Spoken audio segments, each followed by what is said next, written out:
आज हमारे पास मध्य प्रदेश से आई बाढ़ की कुछ कह सकते हैं दिल दहलाने वाली खबरें हैं। नर्मदा नदी का जो रूप है इस वक्त, रौद्र रूप, और इसका असर काफ़ी भयानक दिख रहा है। हाँ बिल्कुल, जो रिपोर्ट्स आ रही हैं वो चिंता बढ़ाने वाली हैं। ये रिपोर्ट्स बता रही हैं कि भोपाल समेत करीब 15 जिलों में ज़बरदस्त बारिश हुई है। 15 जिले? हाँ, और नदियाँ नाले सब उफान पर हैं। आम लोगों की जिंदगी जैसे थम से गई है बिल्कुल। सही। तो आज हम इन्हीं खबरों को थोड़ा खोलकर समझने की कोशिश करेंगे कि ज़मीनी हकीकत असल में कितनी गंभीर है और इंसानों पर इसका क्या असर पड़ रहा है। जरूरी है ये समझना। शुरुआत करते हैं महेश्वर से, एक ऐतिहासिक जगह, पवित्र नगरी। खबर कहती है कि वहाँ इतिहास आज पानी में बहता नजर आया। ये लाइन ही अपने आप में बहुत कुछ कहती है ना? सोचिए, घाट और मंदिर सब पानी में डूबे हुए हैं। वो नर्मदा जो अक्सर शांत बहती है, आज बिल्कुल विकराल रूप में है। हाँ, और देखिए, महेश्वर वाली बात वाकई चिंताजनक है। ये सिर्फ एक शहर नहीं है। सही। ये हमारी आस्था का, हमारी संस्कृति का, इतिहास का एक जीता जागता सबूत है। बिल्कुल। तो जब ऐसी जगहें डूबती हैं तो नुकसान सिर्फ इमारतों का नहीं होता, वो हमारी जड़ों पर चोट लगती है ना। बिल्कुल सही कहा, जड़ों पर चोट। और नदी का ये विकराल रूप, जैसा रिपोर्ट में कहा गया है, ये दिखाता है कि कुदरत की ताकत कितनी अप्रत्याशित हो सकती है। हाँ, एक तरह से चेतावनी भी है शायद। और इसी बीच एक और खबर है जो अंदर तक हिला देती है, श्योपुर से। हाँ, वो वाली घटना। वहाँ बाढ़ में बह गए चाचा भतीजे के शव मिले हैं, एक दूसरे से लिपटे हुए। ये तस्वीर ये बताती है कि ये बाढ़ सिर्फ पानी का सैलाब नहीं है, ये इंसानी त्रासदियों का समंदर भी है। बिल्कुल, ये एक घटना, ये आंकड़ों के पीछे का जो दर्द है ना, उसका एहसास कराती है। हर मौत के पीछे एक कहानी है, एक परिवार का उजाड़ना है। सही कहा। और मुश्किल ये है कि ये अभी खत्म नहीं हुआ है।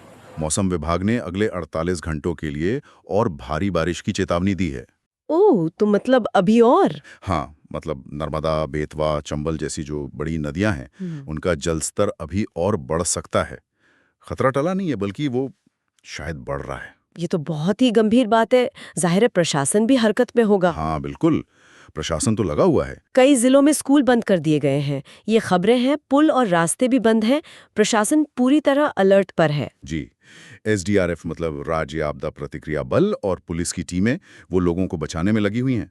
लेकिन खबरें ये भी बता रही हैं कि पानी का बहाव इतना तेज है कि बचाव के काम में भी दिक्कतें आ रही हैं। स्वाभाविक है, ये चुनौतियां तो आती हैं ऐसे हालात में। तेज बहाव, फिर कई इलाके कट जाते हैं, वहां तक पहुंचना मुश्किल हो जाता है।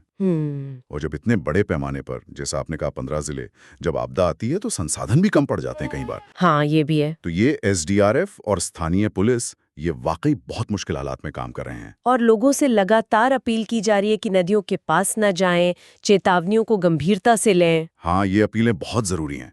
कई बार लोग खतरे को शायद समझ नहीं पाते या नजरअंदाज कर देते हैं, जान जोखिम में डाल देते हैं। सही। तो कुल मिलाकर देखें तो ये सिर्फ एक इलाके की बाढ़ नहीं लग रही है, ये पूरे मध्य प्रदेश के एक बड़े हिस्से पर आई एक गंभीर प्राकृतिक आपदा है। बिल्कुल, एक बड़े पैमाने की आपदा। 15 जिले, बड़ी बड़ी नदियां खतरे के निशान से ऊपर, लोगों की जानें जा रही हैं, और जैसा हमने महेश्वर के बारे में बात की, ऐतिहासिक धरोहरें डूब रही हैं और खतरा अभी बना हुआ है। सही कहा। इन सभी खबरों को अगर हम जोड़कर देखें तो तस्वीर बहुत बहुत गंभीर उभरती है।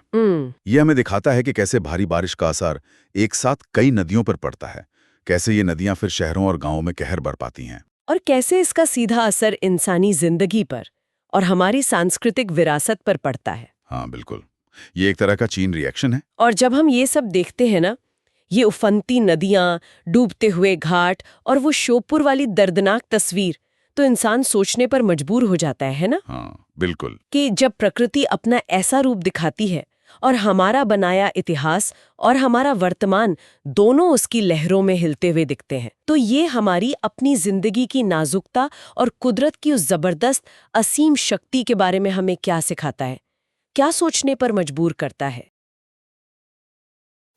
ये थी आज की बड़ी खबरें। आपको कौन सी न्यूज सबसे जरूरी लगी, कमेंट करके जरूर बताएं। वीडियो अच्छा लगे तो चैनल को सब्सक्राइब करें।